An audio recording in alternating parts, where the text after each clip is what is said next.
Assalamualaikum seluruh keluarga Malaysia. Berita perdana edisi khas rancangan Malaysia ke-12 RM ke-12 untuk hari ini Isnin 27 September 2021 bersama saya Fakil Hidayat Ghazali dan saya Farhatul Asyati Osman. Berikut paparan utama malam ini.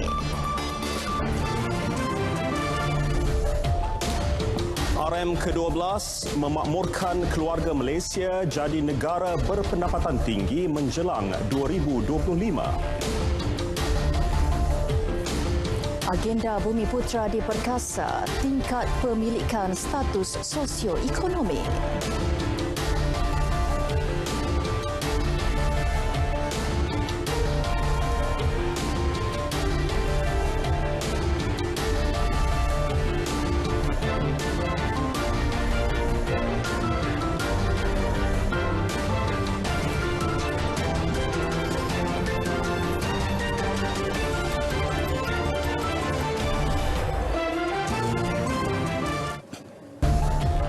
Keluarga Malaysia, makmur, inklusif dan mampat.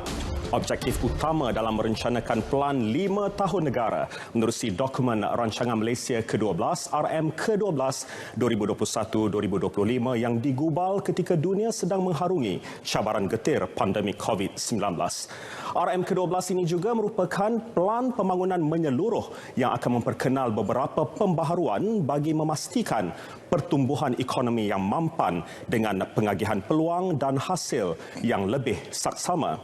Bagi tujuan itu, 4 pemangkin dasar serta 14 pemacu perubahan diperkenalkan. Peruntukan pembangunan pula sebanyak 400 bilion ringgit, jumlah terbesar pernah diusulkan.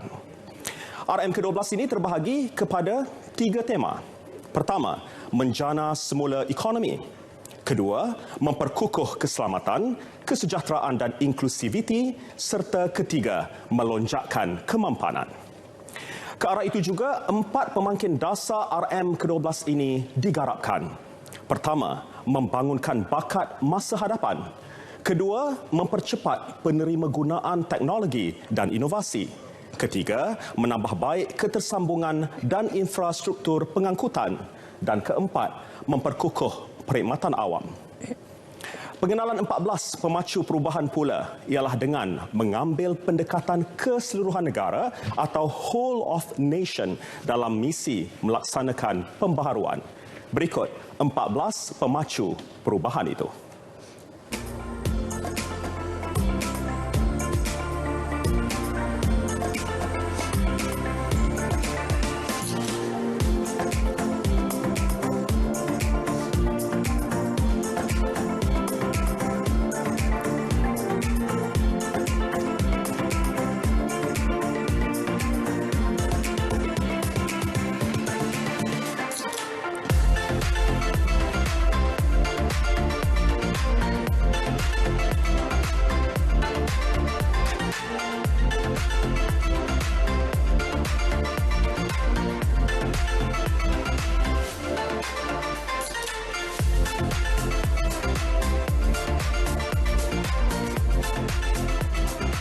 Sementara itu, 4 matlamat utama dalam tempoh RM ke-12 ini telah digariskan. Pertama, pertumbuhan KDNK disasarkan pada kadar 4.5 hingga 5.5% tahun dalam tempoh 2021 hingga 2025. Kedua, purata pendapatan isi rumah dianggarkan sebanyak kira-kira RM10,000 sebulan pada tahun 2025. Ketiga, jurang KDNK per kapita antara wilayah Tengah dan Sabah dikurangkan kepada 1:2.5, manakala bagi Sarawak dikurangkan kepada 1:1.2 pada tahun 2025. Dan akhir sekali, pengurangan intensiti pelepasan gas rumah kaca sebanyak 45% kepada KDNK pada tahun 2030 berdasarkan intensiti pelepasan pada tahun 2025 sejajar dengan Perjanjian Paris 2015. 9 fokus utama RM ke-12 pula ialah: pertama, merancakkan pertumbuhan ekonomi.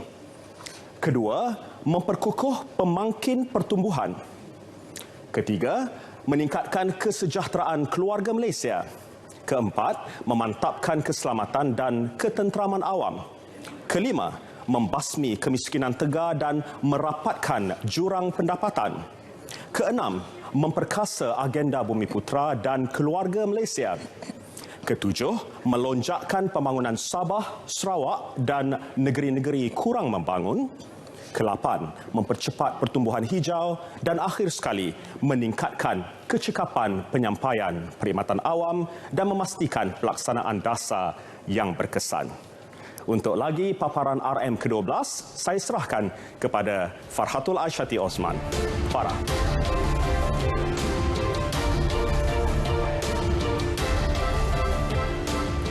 Baik, penularan pandemik COVID-19 juga menyebabkan sasaran asal negara tidak dapat dicapai dalam tempoh RM ke-11.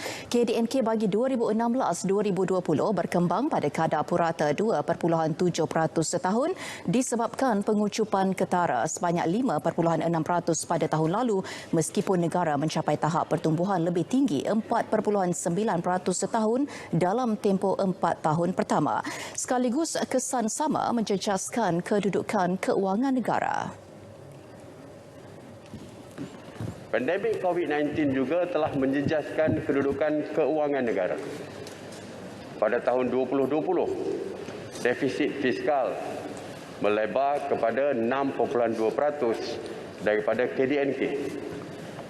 Jumlah hutang statutory Kerajaan Persekutuan berada pada tahap 57.9% pada KDNK. Dalam RM ke-11, kerajaan membelanjakan sebanyak RM248.5 bilion untuk tujuan pembangunan, 58% daripadanya untuk sektor ekonomi, manakala sosial 26%.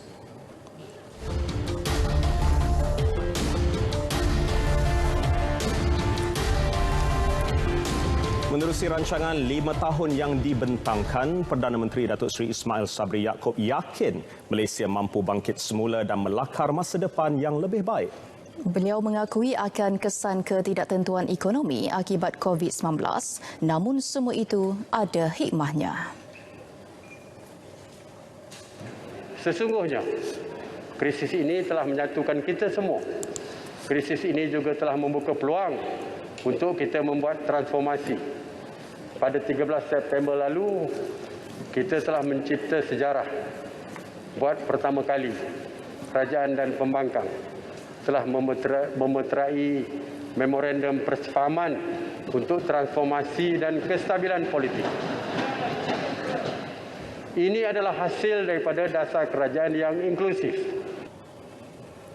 Perdana Menteri mengulangi harapan agar persefahaman membolehkan tumpuan diberi kepada usaha memerangi pandemik dan meletakkan negara pada asas pertumbuhan lebih kukuh demi keluarga Malaysia.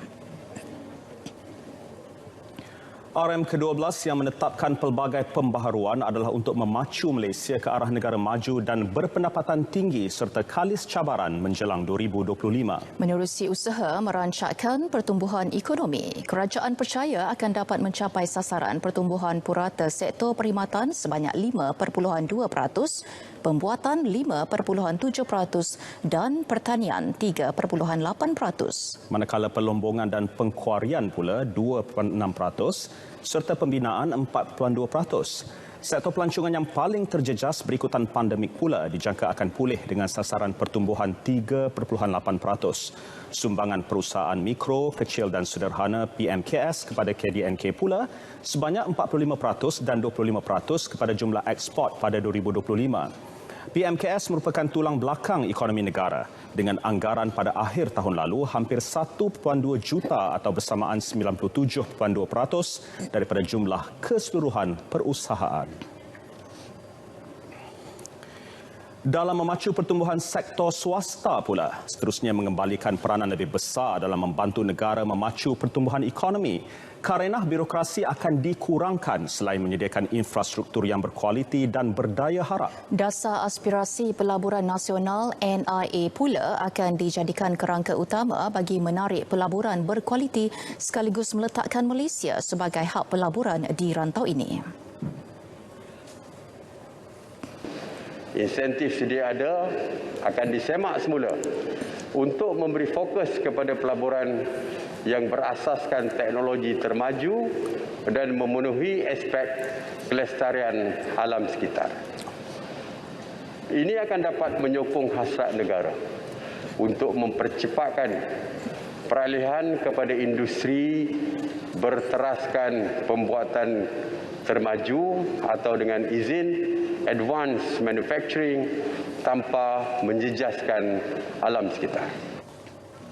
Pertumbuhan produktiviti juga akan dilonjakkan melalui aktiviti penyelidikan dan inovasi, penggunaan teknologi termaju di samping mengurangkan kebergantungan kepada buruh kurang mahir. Perdagangan antarabangsa akan diperkukuh dengan mengenal pasti pasaran dan produk baharu, menambah baik kecekapan fasiliti perdagangan dan meningkatkan daya saing industri ekspor. Manakala kerjasama perdagangan akan digalakkan melalui ratifikasi Perjanjian Perdagangan Bebas Baharu atau FTA baharu seperti Perjanjian Perkongsian Ekonomi Komprehensif Serantau RCEP. Bagi mengurangkan jurang pendapatan, agenda Bumiputera akan diperkasa.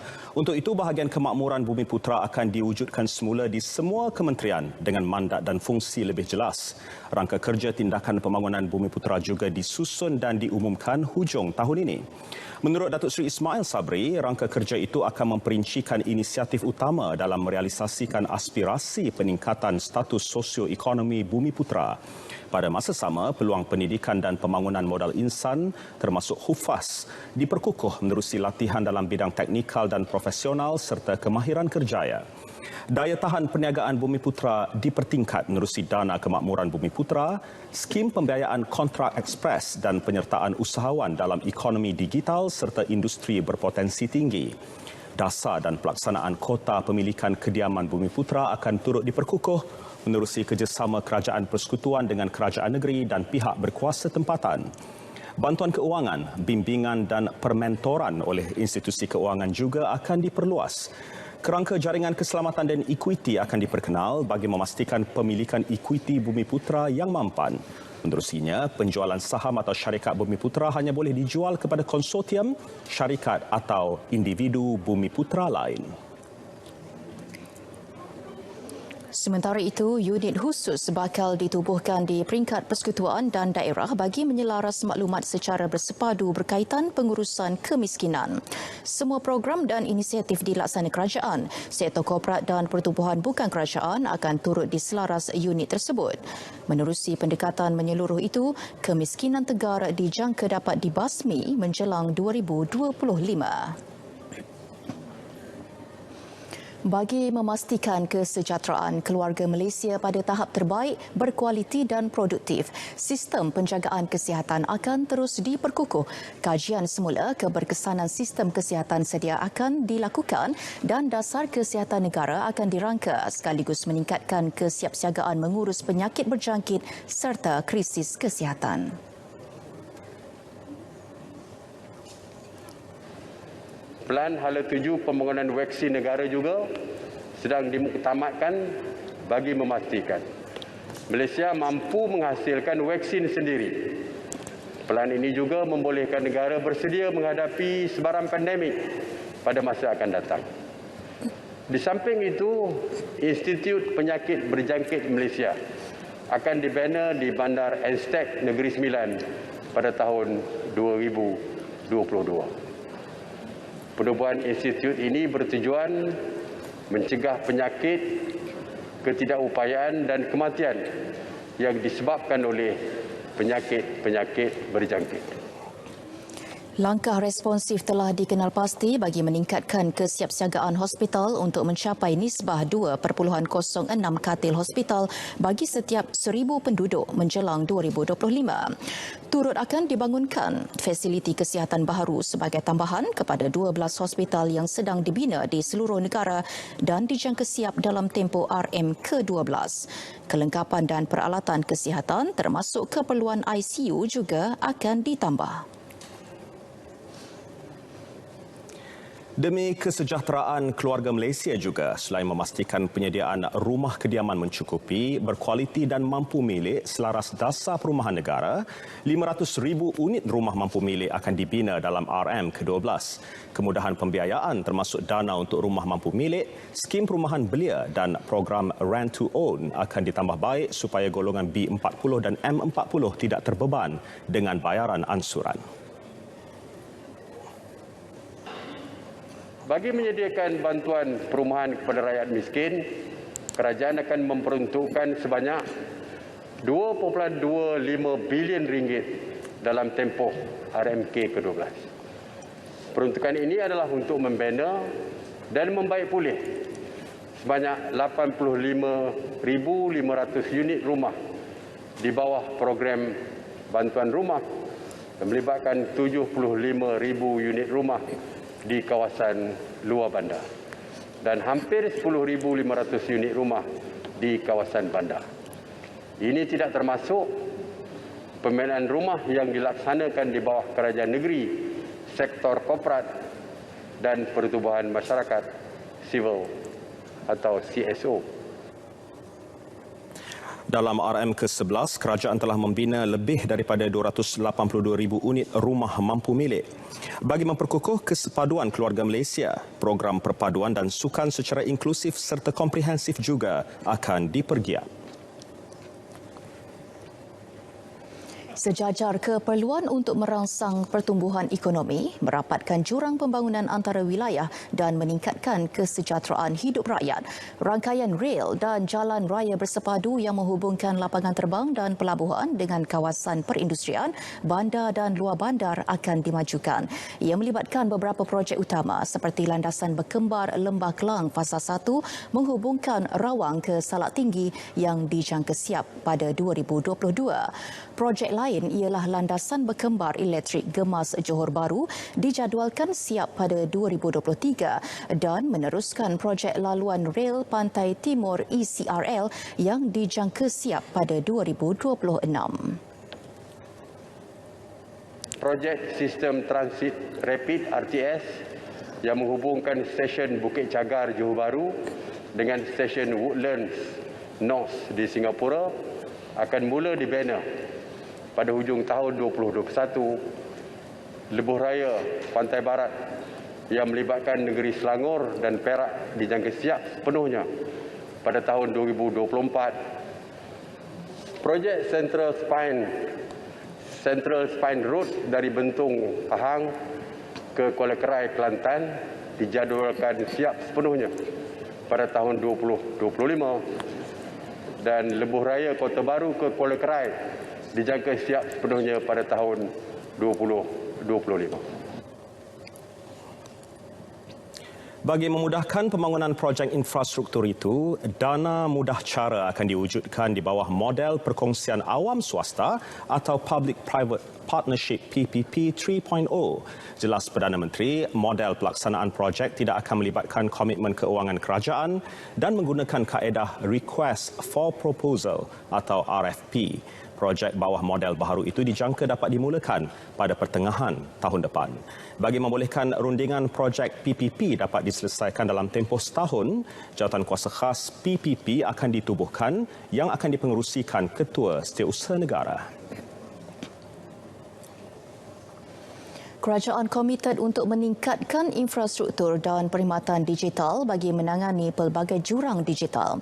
Selain rangkaian teknologi 5G yang akan dilancarkan pada penghujung tahun ini, pelbagai inisiatif pendigitalan telah dan sedang dilakukan yang diyakini akan menyokong pencapaian sasaran 25.5% sumbangan ekonomi digital kepada KDNK pada 2025. Penyediaan infrastruktur digital itu akan melibatkan pelbagai sektor awam dan swasta bernilai 28 bilion ringgit untuk menambah baik rangkaian 4G sedia ada. Manakala bagi mempercepat pelaksanaan 5G di seluruh negara pula, 15 bilion ringgit lagi akan dilabur oleh sektor swasta. Pelaksanaan Pelan Jalinan Digital Negara atau Jendela bakal menyediakan 100% liputan 4G di kawasan berpenduduk liputan 5G yang lebih luas dan jalur lebar talian tetap kepada 9 juta premis menjelang tahun 2025. Sehingga bulan Ogos 2021, sebanyak 94% kawasan berpenduduk telah mendapat liputan 4G. Kelajuan perkhidmatan jalur lebar mudah alih pula telah mencapai 29.1 MB sesaat dan lebih 6,000 premis telah mendapat akses kepada perkhidmatan jalur lebar talian tetap.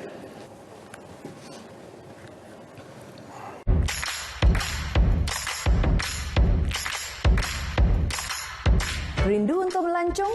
Nikmati panorama keindahan Langkawi dan alami impian percutian yang mempesonakan. Jom ke Langkawi, semuanya ada di sini.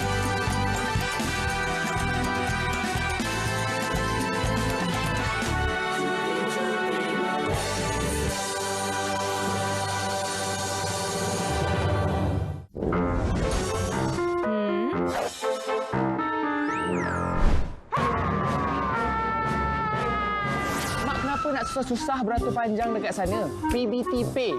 Mak masuk je website, login, lepas tu bayar. Settle. Nadia buatkan untuk Mak boleh? Boleh, Mak.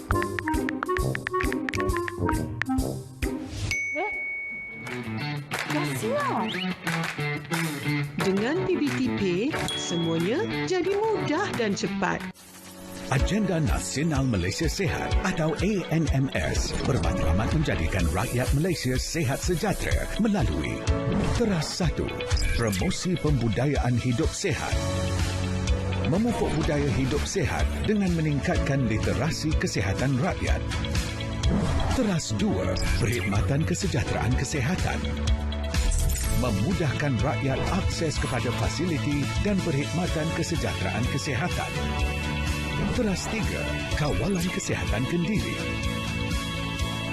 Rakyat diperkasa dalam penjagaan kesihatan kendiri untuk pencegahan penyakit. Teras 4. Kebersihan persekitaran. Memupuk budaya kebersihan persekitaran untuk kesejahteraan kesihatan rakyat. Agenda Nasional Malaysia Sihat. Sihat sepanjang hayat. Jom klik hasil. Wira nak kongsikan hasil kutipan cukai adalah penting untuk pembangunan negara. Hasil kutipan cukai ini merupakan sebahagian daripada bantuan berterusan kerajaan kepada seluruh rakyat Malaysia. Realitinya, semua bantuan kepada rakyat Malaysia dapat diteruskan kerana kita semua bertanggungjawab kepada negara. Jom kita bayar cukai. Jom klik hasil.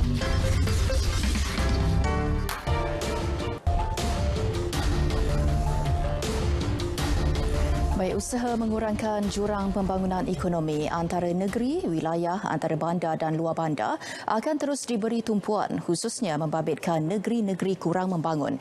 Ia bermatlamat mempercepat pertumbuhan KDNK yang perlahan di Kedah, Kelantan, Perlis dan Terengganu selain mengurangkan kadar kemiskinan terutama di Sabah dan Sarawak. Bagi tujuan itu, sekurang-kurangnya 50% daripada keseluruhan peruntukan pembangunan asas persekutuan akan diagihkan kepada negeri-negeri tersebut. Peruntukan tertumpu kepada penyediaan infrastruktur asas, pendigitalan, pendidikan, perkhidmatan penjagaan kesihatan dan pembangunan ekonomi.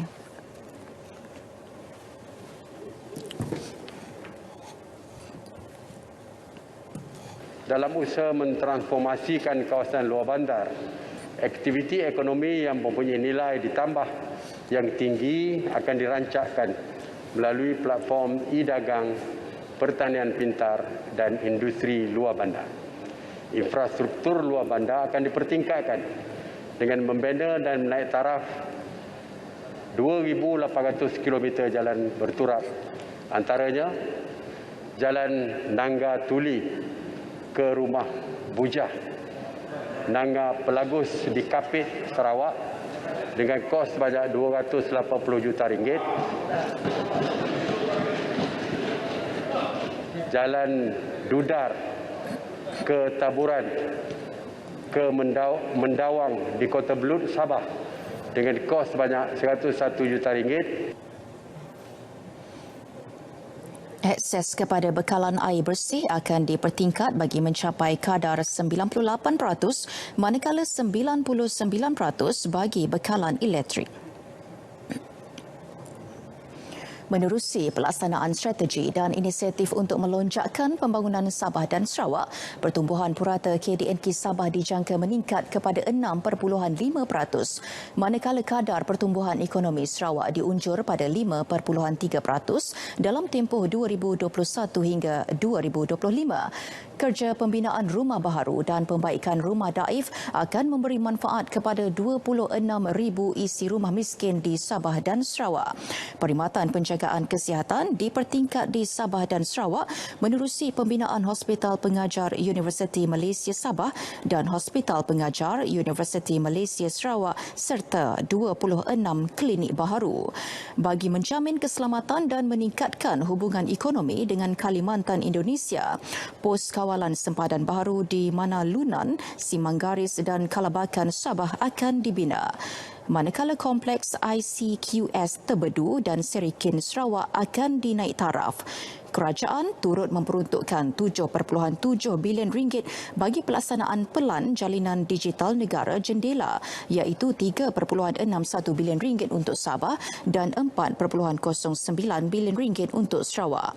Setakat Ogos lalu, 2,645 infrastruktur digital siap dipasang di Sabah dan 2,117 di Sarawak. RM16 bilion pula diperuntuk bagi pelaksanaan beberapa projek pencegahan bencana alam. Kos tersebut akan menampung kerja berkaitan seperti pengurusan lembangan sungai bersepadu, kawalan hakisan pantai serta program ramalan dan amaran banjir sepanjang RM ke-12 dan RM ke-13.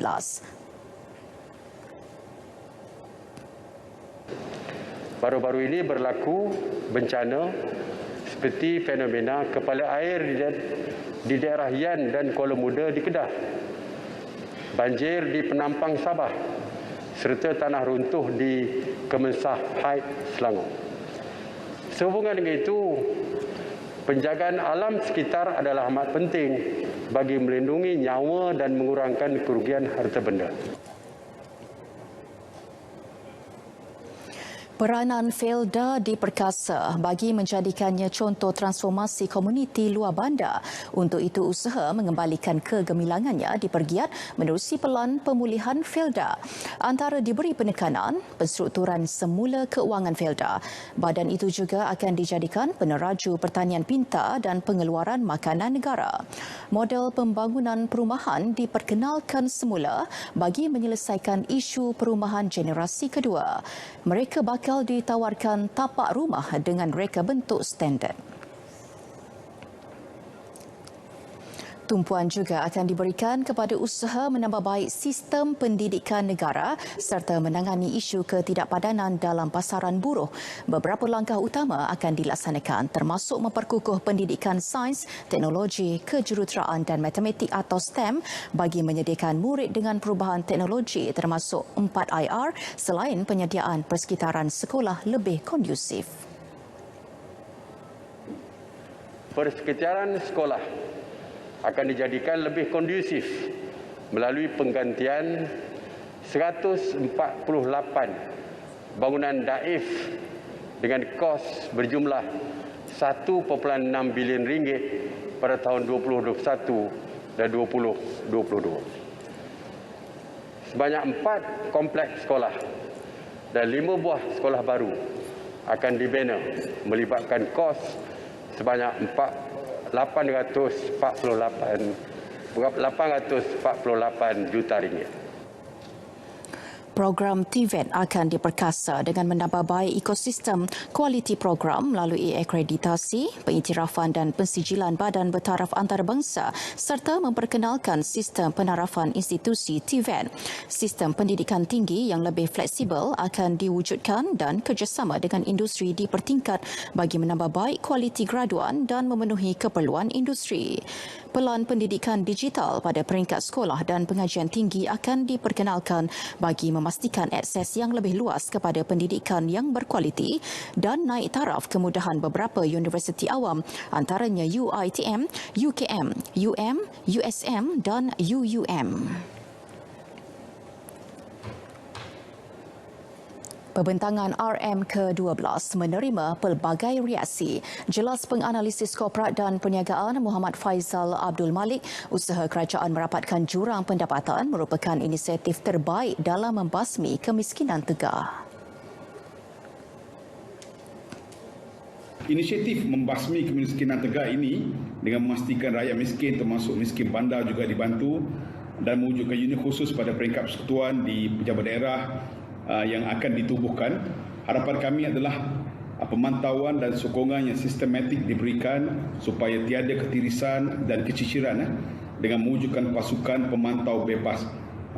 Dengan ini merupakan satu inisiatif yang sangat baik. Dan untuk program seterusnya adalah pemerkasaan ekonomi komuniti bandar dan skim pembangunan kesejahteraan rakyat luar bandar. Ingin kami sarankan juga untuk meningkatkan keboleh pasaran, kesejahteraan dan kuasa beli keluarga 40, wujudkan juga pusat aktiviti gig ekonomi setempat yang mana mendapat sambutan luar biasa negara-negara membangun yang lain yang telah pun berjaya, terutamanya di kalangan belia dan anak-anak muda kita. Langkah menambah baik sistem pendidikan negara pula merupakan satu pelaburan amat bermakna. Tetapi berbaluilah dengan pelaburan yang dibuat oleh kerajaan. Jadi saya fikir pemberian dana-dana untuk penambahbaikan pada masa yang sama juga untuk mempertingkatkan modal insan dan juga memberikan tumpuan kepada peranan akademia di dalam membantu Malaysia untuk maju di masa depan.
Batuk ayah semakin teruk. Anda masih bersama berita perdana edisi RM ke-12. Bagi memantapkan keselamatan dan ketenteraman awam, Dasar Industri Pertahanan dan Keselamatan Negara akan diperkenal. Antara yang diberi fokus, menambah baik sistem pertahanan dan kebajikan anggota. Turut diperkukuh fungsi dan peranan Majlis Keselamatan Negara MKN. Menerusi dasar itu, hala 7 industri berkaitan pertahanan dan keselamatan ditetapkan. Selain itu, kesiapsiagaan keselamatan, kawalan sempadan, penguatkuasaan, aset dan sistem pertahanan cyber ditambah baik.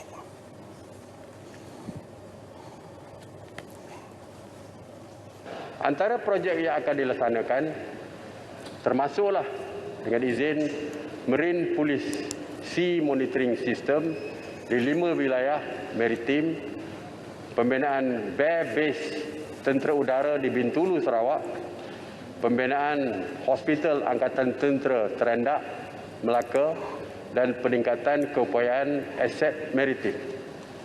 Selain daripada itu, kem tentera terbaru di Felda Sahabat, kem 5 Brigade di Kota Belud dan kem pasukan gerakan AM di Beluran, Sabah akan siap dibina dalam tempoh RMK-12. Lebih 10,000 unit rumah keluarga Angkatan Tentera dan kuartus penguatkuasa turut dibina.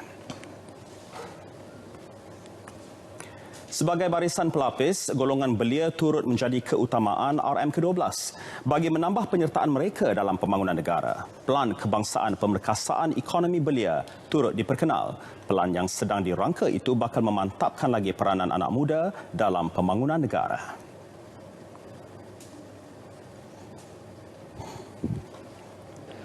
Kapasiti dan keupayaan belia akan dipertingkat bagi melahirkan pekerja mahir. Semangat patriotisme dan tanggungjawab kepada negara juga akan dipupuk. Bagi merancangkan lagi aktiviti belia, pusat belia wilayah pertama di negara ini bakal dibina. Selain itu, Akademi Pembangunan Belia Malaysia dan beberapa kompleks belia dan sukan akan dinaik taraf.